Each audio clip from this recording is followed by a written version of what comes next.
इंसानों के खून के कारोबार के बारे में तो आपने सुना होगा, लेकिन आज हम आपको कुत्तों के खून के कारोबार के बारे में बताने जा रहे हैं। कानपुर में सड़क पर टहलने वाले आवारा कुत्तों के खून के कारोबार की खबर आई है। पूरा मामला क्या है, इस रिपोर्ट में देखिए।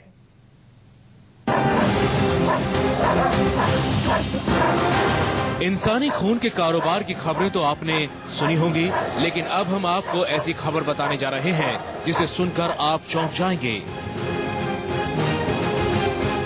बड़े घरों में पलने वाले अमीर लोगों के पालतू कुत्तों के शरीर में सड़क पर टहलने वाले आपने सुनी होंगी, लेकिन अब हम आपको ऐसी खबर बताने जा रहे हैं जिसे सुनकर आप चौंक जाएंगे। बड़े घरों में पलने वाले अमीर लोगों के पालतू कुत्तों के शरीर में सड़क पर टहलने वाले आवारा कुत्तों के खून चढ़ाने का सनसनीखेज मामला सामने आया है। इंसान तो इंसान, अब जानवरों के खून निकालने का भी पैसा कमाने का धंधा बना लिया गया है। अच्छी नस्ल के अमीर घरों की शान समझे जाने वाले कई कुत्तों के शरीर में दौड़ रहा है सड़क पर टहलने वाले आवारा कुत्तों का खून। इस खून को मोटी रकम चुकाकर खरीदा जाता है। यूपी की मेट्रो सिटी कानपुर से आई है ये चौंकाने वाली खबर। एक वेटरनरी क्लिनिक्स में अमीरों के अच्छी नस्ल के कुत्तों में हीमोग्लोबिन कम होने पर स्ट्रीट डॉग्स का खून निकालकर चढ़ाया जा रहा है।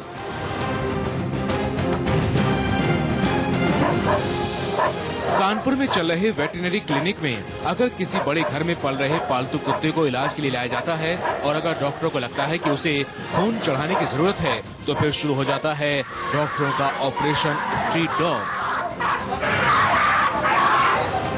कैसे होती है खून निकालने के लिए कुत्तों की पहचान, कैसे कुत्तों को बहला फुसला कर लाया जाता है, खून निकालने के बाद स्ट्रीट डॉग्स के साथ क्या किया जाता है और कैसे किया जाता है सड़क पर आवारा टहलने वाले कुत्तों के खून का सौदा।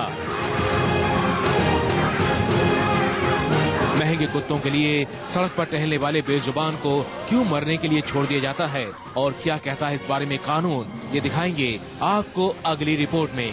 ज्ञानेंद्र शुक्ला, कानपुर, न्यूज़ 24। दरअसल पहली बार किसी कुत्ते के खून को बिना किसी ग्रुप की जांच किए दूसरे कुत्तों में चढ़ाया जा सकता है। बड़े घरों में पलने वाले कुत्ते अगर बीमार होते हैं तो इन कुत्तों को अगर खून की जरूरत पड़ती है तो फिर सड़क पर टहलने वाले आवारा कुत्तों को पकड़ा जाता है और फिर बेहोश करके इनका खून ऊंची नस्ल के कुत्तों में चढ़ा दिया जाता है।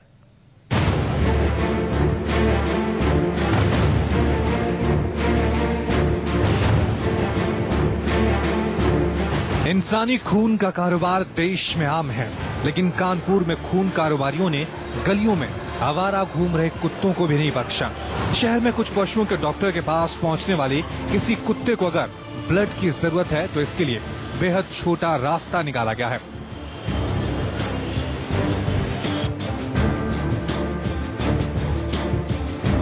क्लिनिक के पास घूम रहे आवारा हेल्दी कुत्तों को कुछ खाने के बहाने अंदर बुलाकर बेहोश किया जाता है। देखिए किस तरह से रात के अंधेरे में कुत्तों को नशीला खाना खिलाकर बेहोश किया जा रहा है।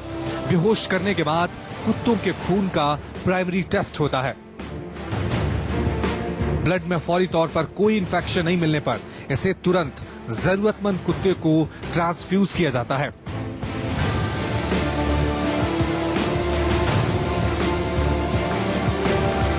साथ ही आवारा कुत्ते को उसके हाल पर छोड़ दिया जाता है।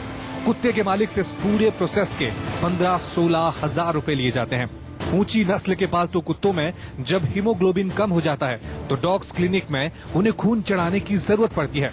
ऐसे में गली के कुत्तों को पकड़कर उनका खून निकाल लिया जाता है और इसे पालतू कुत्तों को चढ़ाया जाता है। एनिमल ब्लड के कारोबारी एक बार ऐसा करने की फीस करीब 15,000 रुपए तक वसूलते हैं। ये एक बहुत बड़ा स्कैंडल है, ये इलीगल भी है, अनएथिकल भी है और इसमें अगर ये पुष्टि हो गई और अगर जो लोग इसको कह रहे हैं कि ऐसा हो रहा है वो सामने आते हैं और हमें ये प्रूफ करते हैं कि ऐसा काम हो रहा है तो हम जरूर इसमें FIR लॉन्च करेंगे।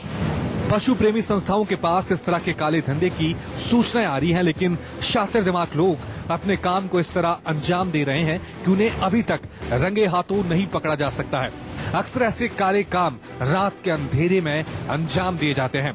इस पूरी प्रक्रिया में सबसे बुरी बात यह है कि आवारा कुत्ते का खून चूसने के बाद उसे उसके हाल पर छोड़ दिया जाता है।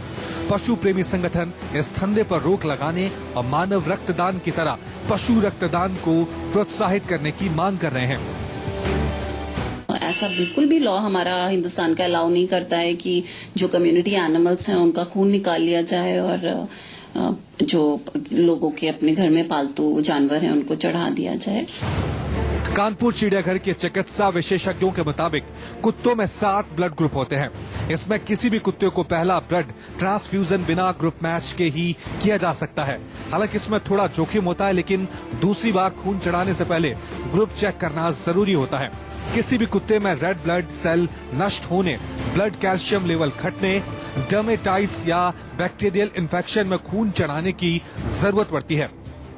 कई बार गंभीर चोट लगने पर भी जब किसी पशु का अधिक रक्तस्राव हो जाए तो उसकी जान बचाने के लिए ठीक उसी तरह खून चढ़ाया जाता है जैसे किसी इंसान को खून चढ़ाया जाता है। हालांकि कानपुर सहित पूरे उत्तर भारत में कोई एनिमल ब्लड बैंक नहीं है जहां से खून हासिल किया जा सके। यही वजह है कि पालतू पशुओं के ब्लड का सैंपल भी नॉर्मल पैथोलॉजी में जांचे जाते हैं।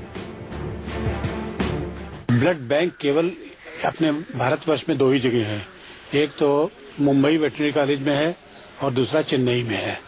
जब भी कहीं किसी को जरूरत पड़ती है तो वहीं से मंगाते हैं। लोग इंसान इतने जागरूक हैं कि वो ब्लड लेके वहां पर कुत्तों को ले जाते हैं और ब्लड वहां पे इकट्ठा करा देते हैं। जानकारों का कहना है कि कुछ इस तरह का कानून बनना चाहिए कि एनिमल ब्लड बैंक के अभाव में अगर किसी स्ट्रीट डॉग का खून लेना भी पड़े तो म्युनिसिपल कॉर्पोरेशन के सक्षम अधिकारी से इसकी अनुमति लेना जरूरी हो और ये अनुमति खून देने वाले कुत्ते को एक निश्चित अवधि तक देखरेख करने की गारंटी के साथ दी जाए।